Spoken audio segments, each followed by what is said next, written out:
everyone. Welcome to Leading with Agility, the show that uses the world around us to explore how leadership can be inspired by agility. I'm your host, Arif, and as always, I'm joined by... TK, your professional Humble Associates audio and podcast host. Thank you, TK. Welcome back, everyone, to today's episode, and thank you for joining us again. So, what did I want to talk about, or what did we want to talk about today? Well, 2 years ago this month, here in London, Sarah Everard was kidnapped and murdered by a serving police officer by the name of Wayne Couzens. A truly horrible crime, and those of you who Quite horrible indeed, yeah. live and work in London, I'm sure, will already be familiar, or even in the country, in the UK. It was headline news at the time for obvious reasons, and a truly horrible crime. And it was obviously made worse by the fact of who it was, a police officer, right? A person of public trust, yes. And someone who the public look towards at their time of need, not who they expect to cause them harm. No, not at all. Couzens was ultimately jailed for life, but it then kicked off a whole national conversation about the nature of policing as a whole. As of 2023, the last data I looked at, confidence in policing has dropped to a historic low of now below 50%, which is quite staggering. To make matters worse, new data shows that since Sarah's murder, at least 119 officers have been convicted of sexual-related offences, others for even more serious crimes, and these are just the police officers who've shared their police forces who've shared their data. There are many others who haven't. So a staggering number. A staggering number indeed, yeah. Yeah, and it's fair to say as a result of all of this that policing is in a state of crisis. And that's what I wanted to focus on today's episode. Many women especially are fearful of the police as a result, and there are growing calls now for the police to be totally reformed, possibly even disbanded and restructured. There's been a series of inquiries over the last year or so calling policing institutionally racist, misogynistic, and the most recent inquiry the other week found that the failings were so bad that Wayne Couzens should never have been employed in the first place. Mm. So I wanted to explore, with all this context and this heavy context, what does it mean to lead in a crisis? Can it be done? And what are the tools that leaders need to be successful? And, we started strong, right? But it's less about obviously the strong aspects of the despicable behavior, but most about the institution that's actually failing and in deep crisis, isn't it? And I think, it's a good question, especially for an institution that, the first professional police force in the world, that has such a strong heritage. Everyone knows Scotland Yard around the world. Mm-hmm. And how do you reform that, where you were setting the trends? Yeah, you're in charge, you're responsible. So who is that person? Let's just take the example of our discussion here, and that would be Sir Mark Rowley. So he's the Commissioner of the Metropolitan Police here in London. It's his responsibility to obviously not only look after Londoners, but also lead a police service or police force who command the trust of the public as well, right? So I guess that really raises some questions, which is what would be expected of someone like him to lead his police force out of this kind of crisis? That's probably the starting question, TK. The first thing is actually recognizing there's a crisis and doing something about it, right? Because many leaders prefer not to, but yeah. A familiar theme. I mean, we've touched on that a little bit in previous episodes. You're right. Recognizing that there is one is probably the first place. And that's something definitely, maybe we'll come back to later in today's episode, but a valid point. I just thought some of the reading I was doing around this, it was interesting to look at, what the typical reaction is of a leader when they are in this kind of position. And situation, right? Right, and in this kind of situation, exactly. And some of the research suggests that leaders typically in a time of crisis like this will either rely on what's familiar to them, So they'll look at what their past history, their past experience, what they believe to be the right way of handling a challenge like this. They rely on that. Oh yeah, I know this pattern. I know what to do, and this is what I'm going to enact in order to get us out of this situation. Or they act instinctively and fall back on behaviors and kind of approaches that have worked well for them in the past. Go on, TK. What were you going to... A great analogy to what we spoke about in one of our webinars in terms of the leadership circle and the creative and reactive aspects of leadership.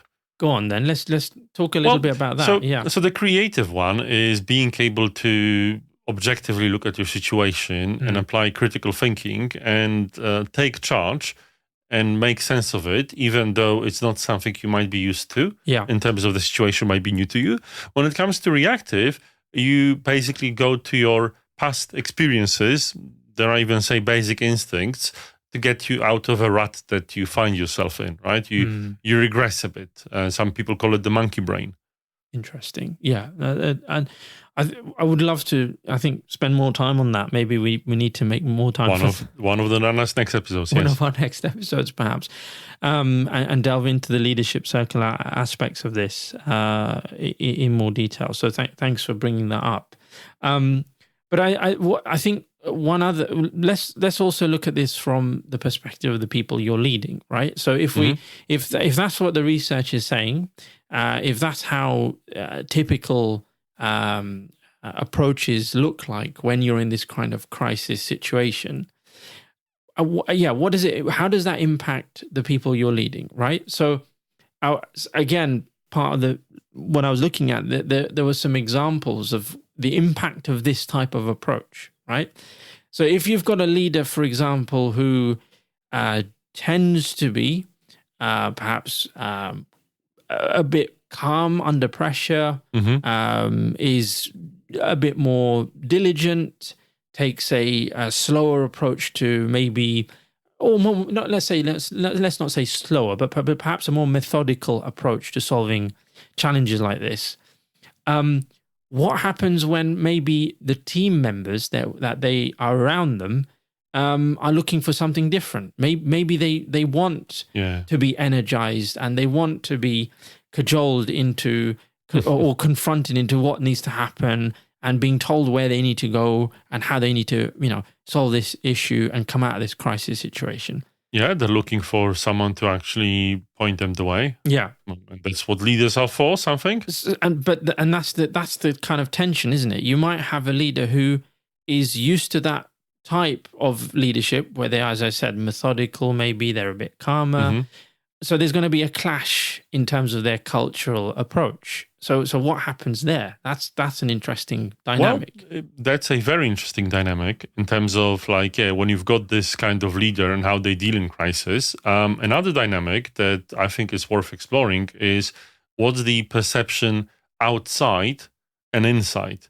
Because with the example you gave of police and these heinous crimes, it's one-sided. But for instance, I follow F1, and there's a huge drama now with the principals of one of the most successful F1 team, Christian Horner. Oh yes, being under allegations and being in the team is performing incredibly well. They have a smooth sailing to the World Championship. The driver is a genius and everything. Yeah. But the guy is under tremendous pressure, and the team is really suffering despite being in a situation that they really need high performance.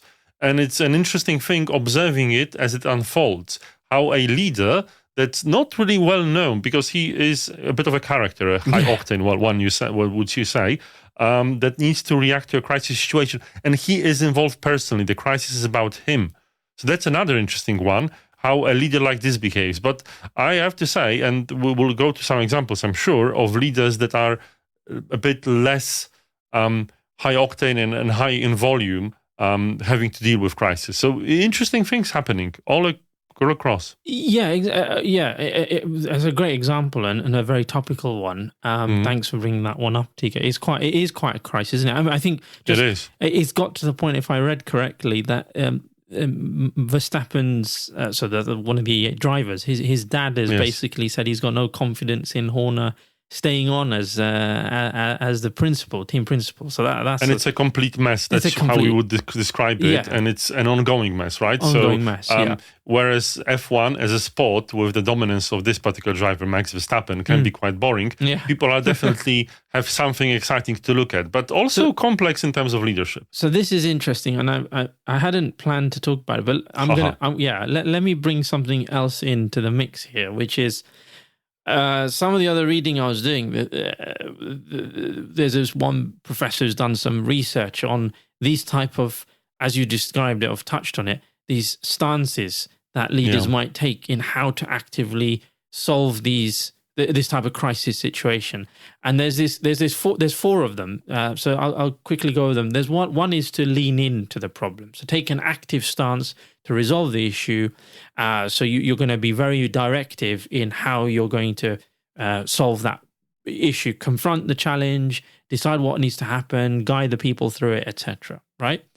You're going to have others who are going to lean back, maybe take a more analytical stance, observe, collect data. They'll take their time. They'll be methodical, as I was saying earlier. Maybe ask some questions, delay their decision. They won't be rushed into deciding what needs to happen, no matter how much clamor and noise is happening around them. So that's a complete opposite, right?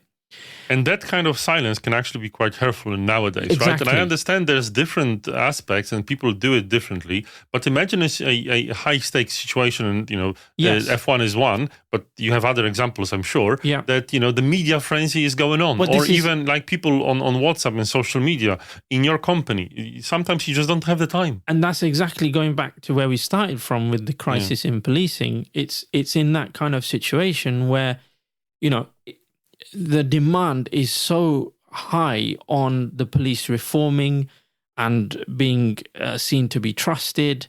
I mean, it's life and death. It can be, right, for many people. And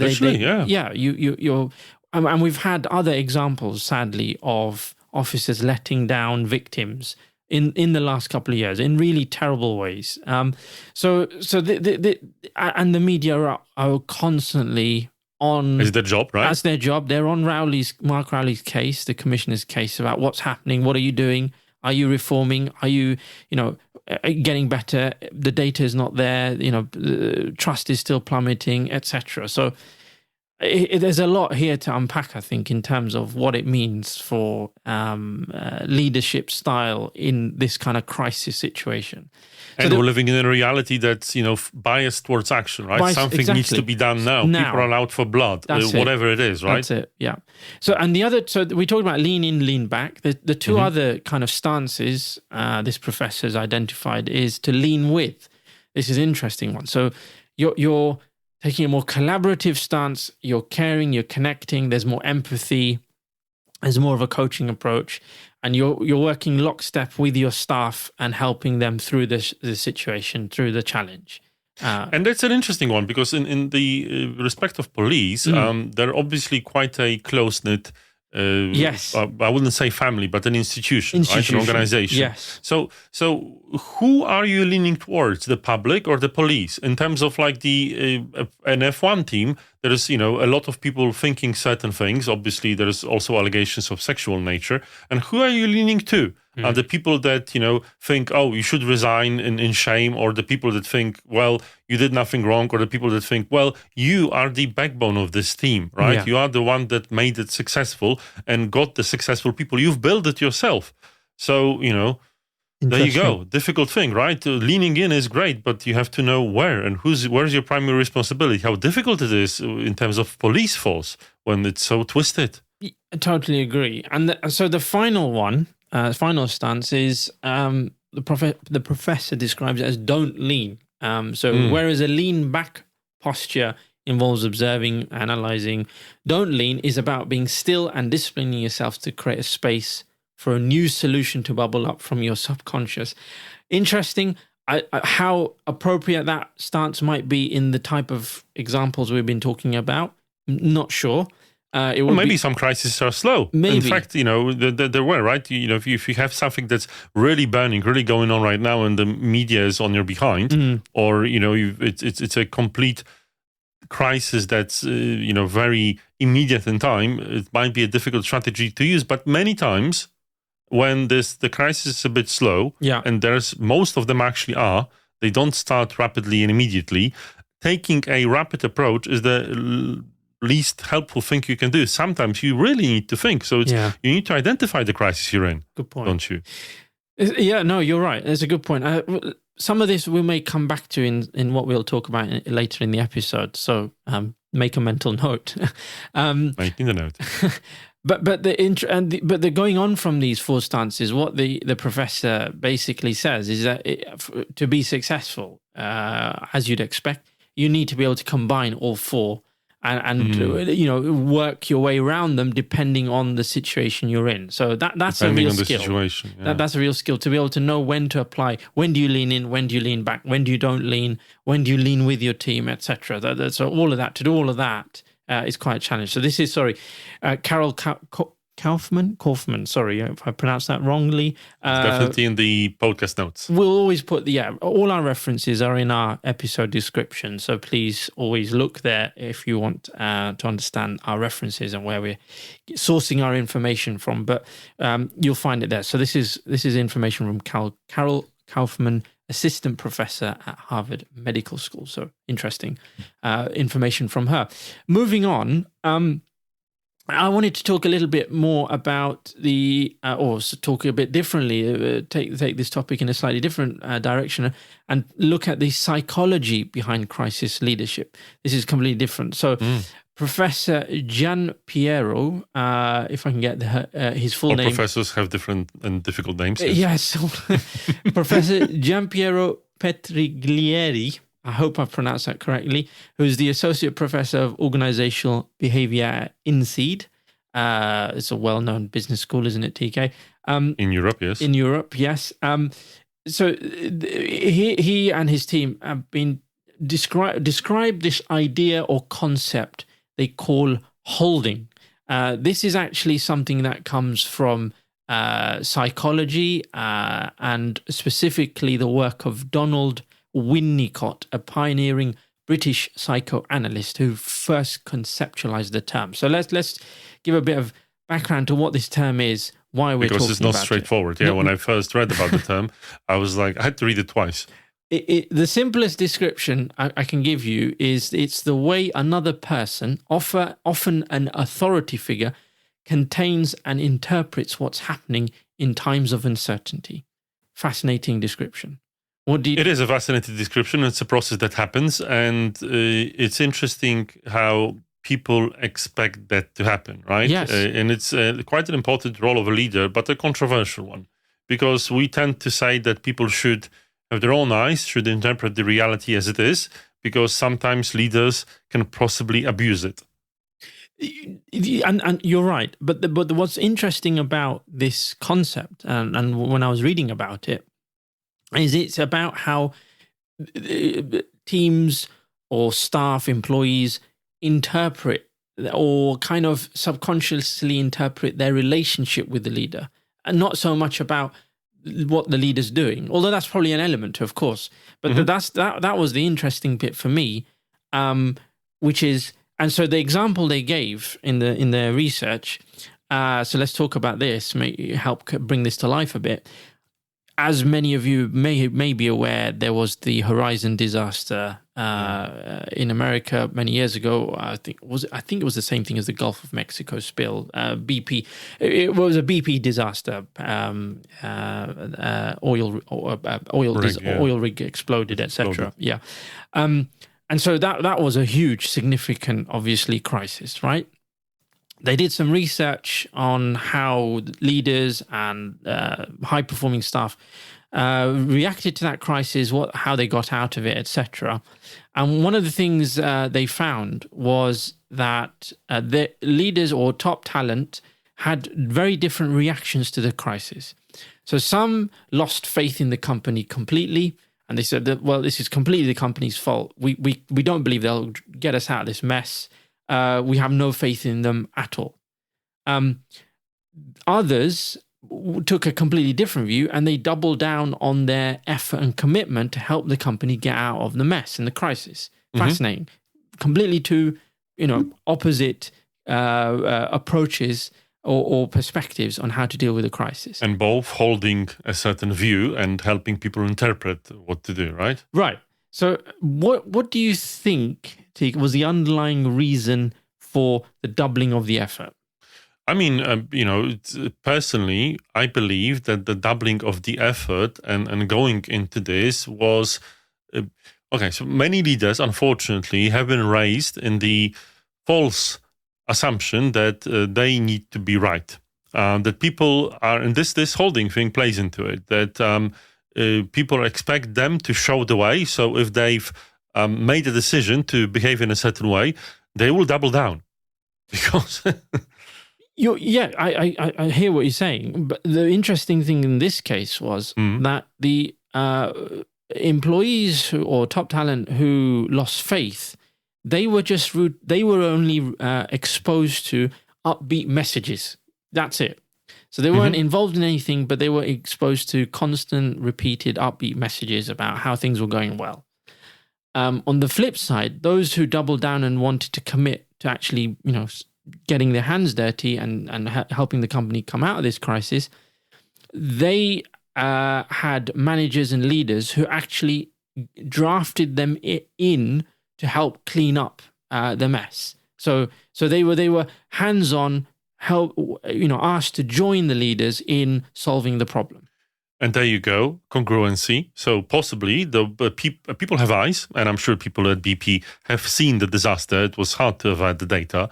And people that were given upbeat messages probably thought, and this is my speculation, that it's incongruent with the actual reality. Exactly. Whereas actually people that said, okay, let's clean it up, right? It happened. We need to do something about it. It's our responsibility. Were actually leading from the front, were quite congruent and really talking in a way that was, possibly aligned with what people saw, right? So people thought, okay, they mean business. Let's help. And you're right, and I totally agree. And in fact, in that study they did, what they were talking about was effectively, despite how stressful it might have been, how challenging it might have been to work in those kind of circumstances, because they were working closely with their boss and colleagues on the response, it acted as a form of reassurance for them that things were going to get better, and they felt, going back to where we started with this from the psychological point of view, they felt held. That's the key word. So it's really interesting. And the study was effectively concluding that being held as we work through a crisis is more useful than being told how bright the future is. A nice way to kind of summarize that, I think. Not surprised at all, right? But it requires someone to have the courage and humility to say, we messed up. We need to fix it now. It totally does. But this is going a bit beyond that as well, which is looking at the practical aspects of what are you going to do as a leader to lead your team out of a crisis, your organization out of a crisis. I think clearly what we're hearing here is, there are a number of stances you need to take. That's one aspect. But also, are you creating the environment where you're holding your team members and your employees through this challenge, through this crisis? And the public and your clients and your consumers, right? These people, your stakeholders are also important. Not to mention, if you're in a large organization, media can also play a huge role. 100%. So if you're listening, Sir Mark Rowley, maybe some advice for you to consider as you work your way through the crisis you're in. I guess and then it raises more broader questions about how maybe can holding help organizations, leaders? I don't know, Teek, if you want to have any thoughts on this. Well, it's interesting if, leaders are being led too, or are looking for others towards leadership. So what public figures of authority are there to help in these situations, right? It would be great if some other public figure of authority would be able to chip in and show how, as a member of the public, but also a person of public trust, they can offer some holding. We're sadly living in times where most of these authority figures are devaluated. It's hard to find someone because everything's controversial. Everything has a polarizing different view. Nothing's like, I remember, obviously, we probably all remember the COVID pandemic. And I don't know if there was one single authority figure, right? We went to a conference, Professor Van Tam was there. Some held him as a public authority figure. Some say, that no, doctors are wrong and scientists are wrong, right? Who am I to judge? I'm not a doctor and a scientist. But as you can see, even if in matters of public health and dare I say science, it's hard to find a public authority figure to hold you. Even though people at this time, I'm certain, were looking for some. Yeah, no, you're right. And so that really raises a further point, I think, about the responsibility leaders have. A huge one. Yeah, it's much larger than you might think. Now, on that point, let's perhaps look at some actual examples and move on the conversation a little bit. And I was thinking about, okay, are there some stories of leaders in the past, perhaps, who have successfully led employees out of their crisis, organizations? What can we learn? What lessons? And I was inspired to consider or talk about Mr. Ernest Shackleton, very famous explorer of the Antarctica.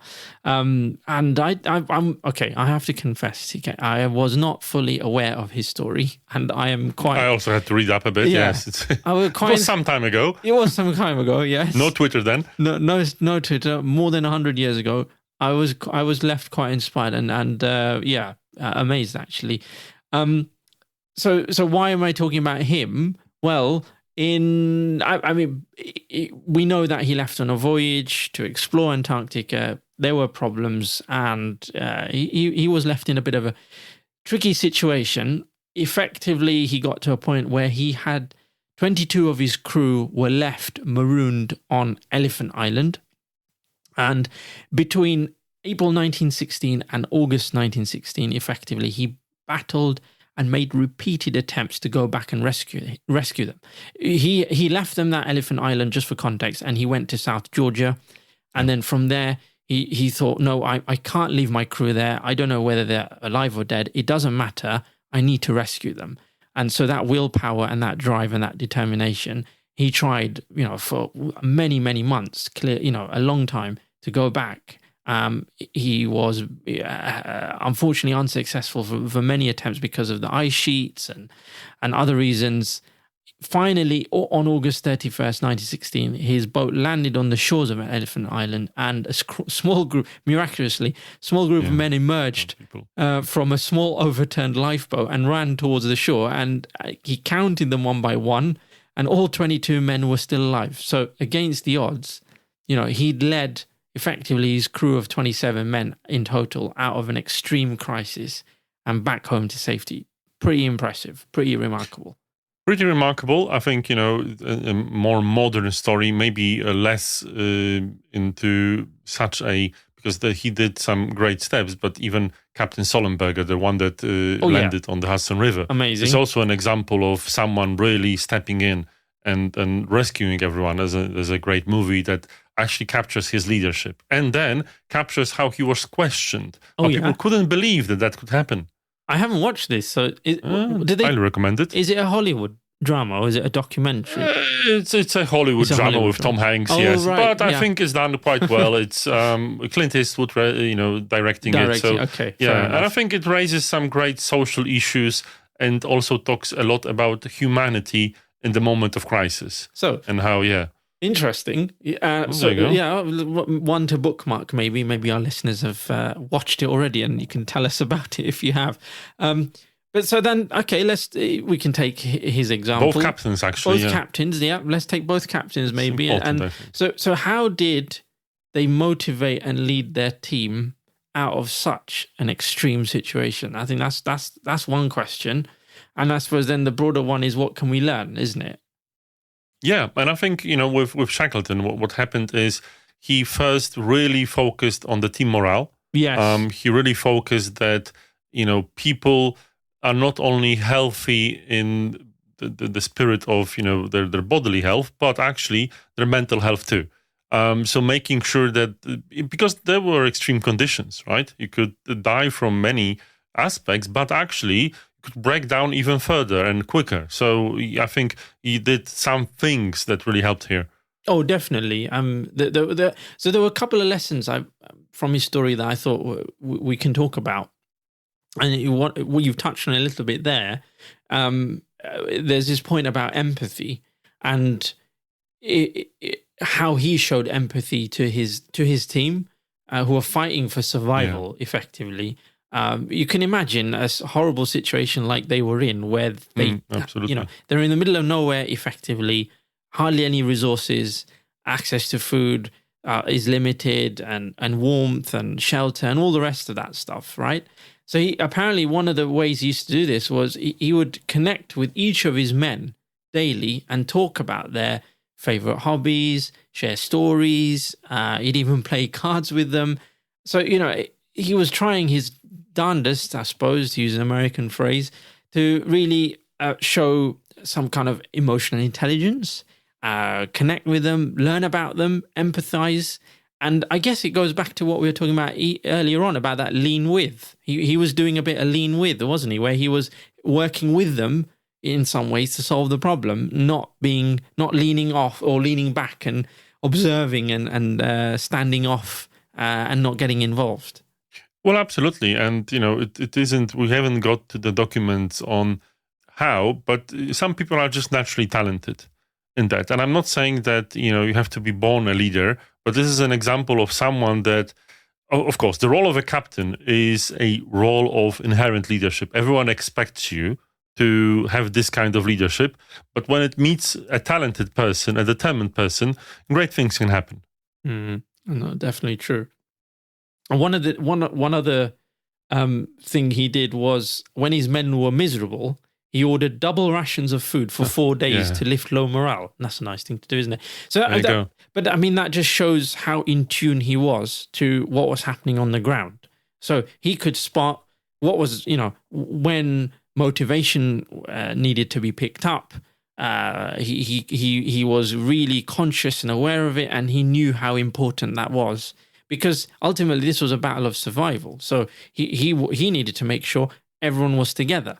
The minute anyone started having negative thoughts or worrying or being anxious, I can imagine he would be thinking, well, if that spreads amongst the group, amongst the team, amongst all of the rest of the crew, it could be detrimental. It could be a case of life and death, ultimately, right? I think so. And, it's from our research, I think, he had to think about that and do it based on his own instincts and his own thoughts. But even before it was, I think, one thing that I would consider is this is also a part of a bit of a military tradition, right? And people that are being trained to deal with crisis situations have a better chance. So we talked about both captains, and I think it's natural for them and expected of them to be the ones to step into a crisis situation. So the problem starts when, as you mentioned, Arif, you have a leader that is great in leading when things go great, but when things go sour, they maybe feel like they're not prepared to deal with the crisis. Yeah, and this goes back to the authority piece we talked about. We've talked about the psychology of being held. He's clearly doing that. He's trying to reassure his crewmates and say, look, we're in this together. We're going to get out of this, and I need your help, and here's how we're going to do this, etc. So there's a lot of that. It comes through and it fits quite nicely. And so what other lessons can we draw? Well, another one I think that I spotted and from what I was reading was his ability to give clear instructions. It sounds familiar again, but as soon as the ship sunk, so this was earlier on in the story, which I didn't cover, but his ship, the Endeavour, what was the... I forgot the name myself too. Yeah, so earlier on in the story, which we haven't covered but his ship sunk before they even got to Elephant Island, essentially. And as soon as that happened, he created a daily roster and instructed his men to stick to a routine. So he gave everyone clear tasks they would exercise, socialize, play games, make presentations. No one was sitting around doing nothing. And that kept up a routine. People were busy. There was camaraderie, and it helped to increase the level of motivation and I suppose give people something to look forward to and ultimately survive the crisis. Fascinating kind of examples there of, how even back then, someone like Shackleton was thinking and really, deeply worrying about not just himself, of course, but everyone around him and how they were all going to survive. A fascinating example of endurance, which was actually the name of his trip. Endurance, indeed. That's the one. Thank you. The last kind of example or lesson I wanted to pick out was this idea of ego. We've not talked about it, but I think it's important. And he wasn't someone of an ego, but he recognized that putting that aside was the only way for this idea of a collective spirit, this idea of everyone surviving this crisis. And whenever there was anyone even considering or threatening the idea of mutiny, he disarmed them with kindness. Apparently, that's how the story goes. Okay, well, I wish I could be a fly on the wall with a proper winter coat, I guess. But I can believe it, given everything else we've been talking about how he led the team through this challenge, or through this crisis, I can totally believe that he did that. So, yeah, interesting lessons. It's amazing what we can do when we push so hard, right? I'm quite sure that he was a talented man for that, but disarming with kindness when you're faced with mutiny is definitely a quote of this episode. I like that one too. So I guess just to kind of round off our conversation today with a few minutes, I suppose. I think we've touched on some of these things already, but, if you are looking back at from the perspective of organizational crisis, and say you are a leader who's responsible for, getting your organization out of this kind of mess, are there any kind of reminders or thoughts you want to share to our listeners, TK? Figure out what kind of crisis you're in, what's the sense of urgency, and also figure out what's the strategy that you yourself have as a preferred one. Because sometimes you might have a talent for one type of reaction, not the other. So recognize this within yourself. Amazing. Thank you so much. And I think I would add to that, which is kind of a loose thread from some of our previous episodes, around accepting responsibility in the first place and, acknowledging it. And then I think just saying sorry, be humble. Say, look, sorry, we've messed up as an organization. I'm responsible for this. I'm going to fix this. And this is how I'm going to do it. And I'm going to bring you along the journey. I'm going to lean in with you, perhaps. So I'm going to hold you, in the words of the psychoanalyst that we mentioned at the start.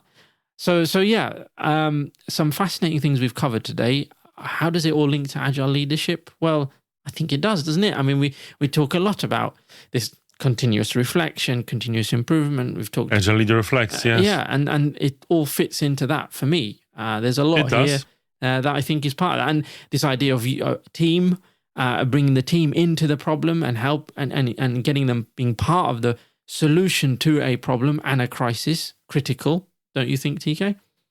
I think so. And, this collaborative approach, and not only for decision making, but for crisis solving, is also a key tenet of agility, right? There's always a team.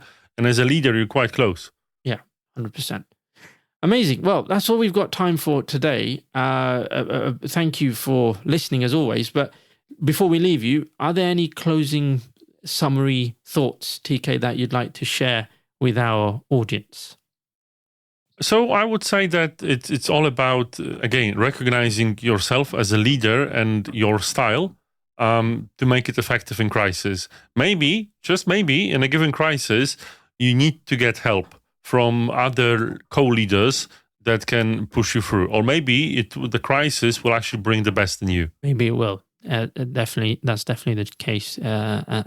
So thank you for that, TK. And thank you for listening as always. That's all we've got time for. We hope you've enjoyed the episode. As always, please do rate the podcast if you haven't already on your favorite platform. And if you aren't a subscriber, do subscribe as well. We would really appreciate it. And as I said earlier on, If you want to learn about the references and where we source all of our information, it's all in the episode description. It is. Thank you very much, and we'll see you in our next episode. Bye-bye. Bye-bye.